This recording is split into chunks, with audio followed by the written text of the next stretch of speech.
Hello, everyone, and welcome to Future News Daily, where I bring you the latest advancements in technology, longevity, science, medicine, and AI. Today is Tuesday, January 24th, 2023. Don't forget to like, subscribe, and hit the notification bells. With that being said, let's get started.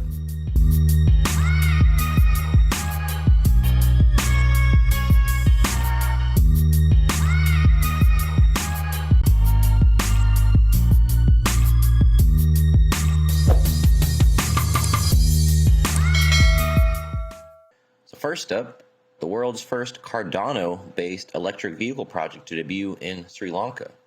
For those of you who do not know what Cardano is, it is a cryptocurrency. I haven't talked about them on this page yet, but it is a technology, a budding technology, new sector, so it's got to be covered. They start off as the blockchain and cryptocurrency industry continues to expand despite crashing markets. Manufacturers of EVs are increasingly interested, and one of them has announced the debut of its EV project built on the Cardano network, set to launch in Sri Lanka. Indeed, the Sri Lanka deployment of e-Tuk-Tuk, the first ever automotive project created on Cardano, was announced on the second day of the World Economic Forum taking place in Davos, Switzerland, according to the report by City AM published on January 18th. Specifically, the project aims to address the infrastructure and cost issues that have previously prevented the launch of EVs at scale by building an innovative, sustainable, and dynamic multi-revenue model that would incentivize the expansion of e-Tuk-Tuk's network of charging stations and EVs through Cardano. According to the report, the e-Tuk-Tuk team will be working with influential industry partners and the local government in Sri Lanka, where there are currently 1.2 million traditional internal combustion engine tuk-tuks on the road. So, potential to disrupt this 1.2 million vehicle industry in that country alone. In line with its objectives, e-Tuk-Tuk aims to cut the number of these traditional ICE vehicles on Sri Lankan roads, reduce air pollution, and provide infrastructure and, quote, an affordable transportation network that severs the ties that bind us to fossil fuels.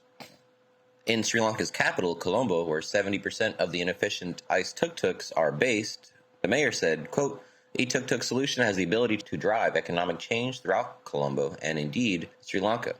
The current tuk-tuk drivers are in need of the affordable and sustainable solution that e-Tuk-Tuk provides, one that places their take-home pay, safety, and the environment at the forefront of their plans. Elsewhere, Cardano's developers are working hard on advancing the ecosystem, including the deployment of the first ever smart contract written in Eopsin, an innovative Pythonic program language, allowing developers to write 100% valid Python programs, leveraging the existing tool stack for Python. On top of that, the ADA team has announced another Cardano upgrade planned for February, which will introduce the new built-in functions to the Plutus smart contracts with an aim to, quote, make it easier for developers to build cross-chain apps. So that should be happening next month. Meanwhile, Cardano's native ADA token is riding on the bullish momentum that has opened the new year on the crypto market, currently changing hands at the price of roughly 33.5 cents, up 1.5% on the day, and 1.4% across the week, adding up to the cumulative monthly gains of 32.77%. As things stand, Cardano's market cap currently stands at $11.65 billion, making it the 8th largest cryptocurrency by this indicator. So very interesting. I've never heard of a crypto car. All right, I don't know if you would classify it as that, but this is definitely going to be a game changer. Just the fact that Cardano was at Davos, was at the WEF, that they're in talks with those types of people, with people on that level of power and stature and etc. That's a pretty big deal. Of course, this is only an educational page. I will not recommend anything to buy or etc. I'm not recommending you go out and buy this. Anyway, moving on. Buildings as solar generators. Heliotech creates ultra-thin panels to harness the sun's power. It helps vertical structures to collect and transform energy from the sun. So could new metropolitan solar panels be built right into the buildings? So turning buildings into solar power generators is the challenge, but researchers and companies are now on the verge of creating new panels that could change the way it stands out in the area.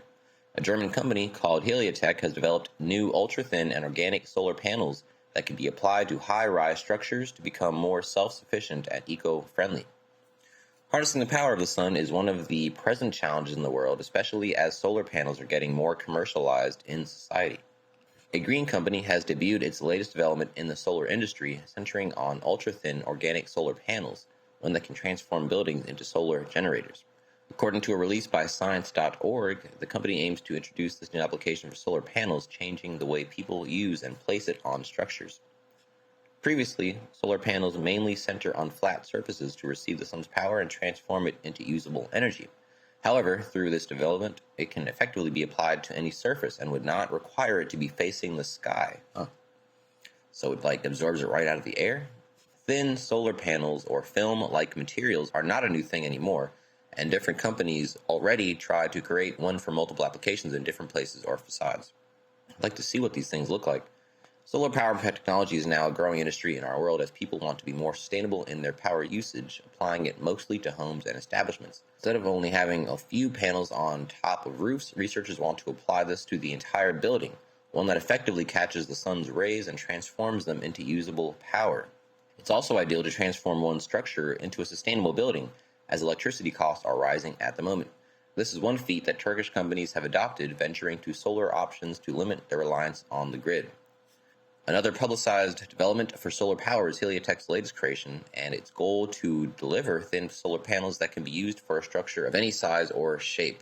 They don't show it, so I'm curious how thin this is, how many millimeters or nanometers, however thin it is. Can it be applied to any surface, or is it used, is it kind of a component within the actual surface, like you're making a new compound? A lot of unanswered questions here, but very good potential if it does what they say they're going to do.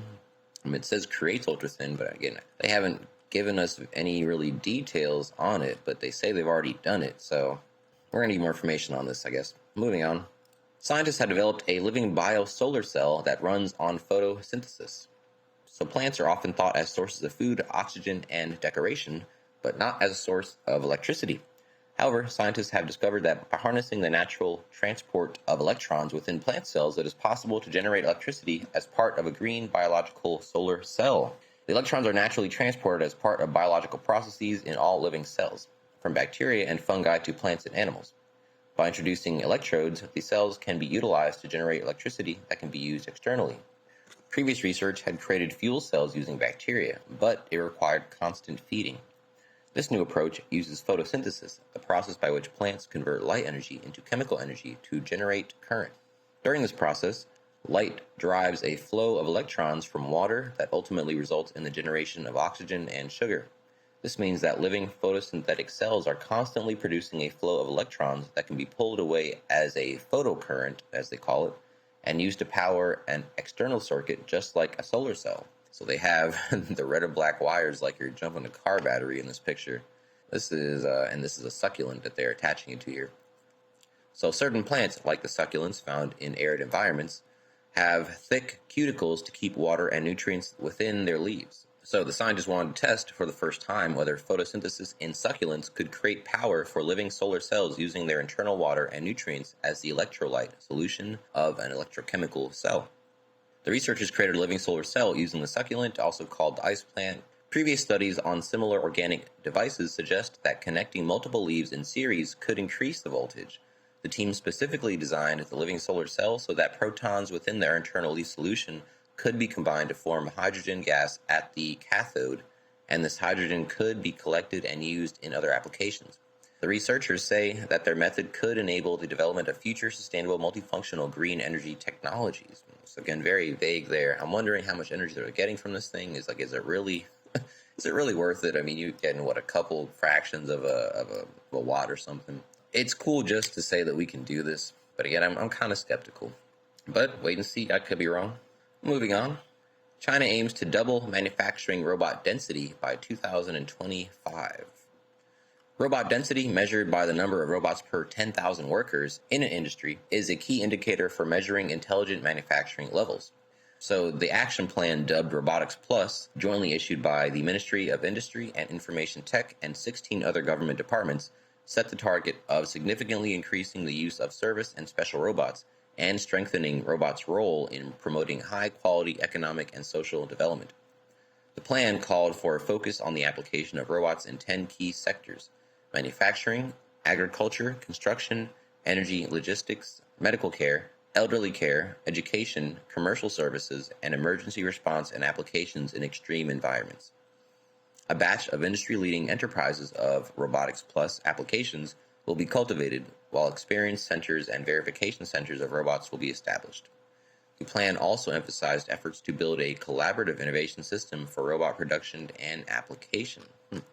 So, very quick article here. I'm curious. I feel like part of the reason they want to really push into this direction as far as hard as they want to do, or even to this, like they want to get down to basically a certain ratio of robots per 10,000 workers, because they measure it based on this robot density. Like they actually use a formula to calculate this. So they're very, very tuned in or aware of the demographic problem that makes them so adamant about pushing this agenda. The data came out this year that last year was the first year that they actually had population decline in however many years or a decade or two. So that is the beginning of a long-term trend. They're going to need to really push on this just to offset the population decline that they're going to see in the next decade. So it does make sense when you think about it. I guess we'll have to wait and see, and I'm curious to what ratio this ends up getting to be. I mean, could you end up having more robots than humans? Probably, eventually, I would say so. Yeah, moving on to the last one of today. UK startup flies world's largest hydrogen electric plane. So a 19-seater plane powered by a hydrogen electric engine took to the skies above Gloucestershire. UK's Jet Zero took off yesterday with the first flight of what is described as the world's largest plane powered by a hydrogen electric engine. The technology, developed by Zero Avia, was demonstrated during a flight of its 19-seat Dornier 228 testbed aircraft that took place from the company's R&D facility at Cotswold Airport in Gloucestershire. The 10-minute flight forms part of the High Flyer 2 project, a major research and development program backed by the government's ATI program, which aims to develop a 600-kilowatt powertrain to support 9 by 19-seat aircraft worldwide with zero-emission flight. Business Secretary Grant Shapps said, quote, "Today's flight is a hugely exciting vision of the future, guilt-free flying, and a big step forward for zero-emission air travel. It all demonstrates how government funding for projects like these is translating into net zero growth." Val Miftakhov, Zero Avia founder and chief executive officer, said, quote, "The first flight of our 19-seat aircraft shows just how scalable our technology is and highlights the rapid progress of zero-emission propulsion. This is only the beginning. We are building the future of sustainable, zero-climate impact aviation." So kind of in line with a lot of these technologies, all these articles coming out today, these are just the beginning of these technologies with this electric plane, with the doubling of manufacturing and robotics, these bio-solar cells. Like these are just discovering that these things are possible. Some of these, or crossing these big checkpoints and thresholds. So especially this Cardano one, I mean, that is basically a green light on any, cash flow positive crypto company to go in and try and be competition in that sector.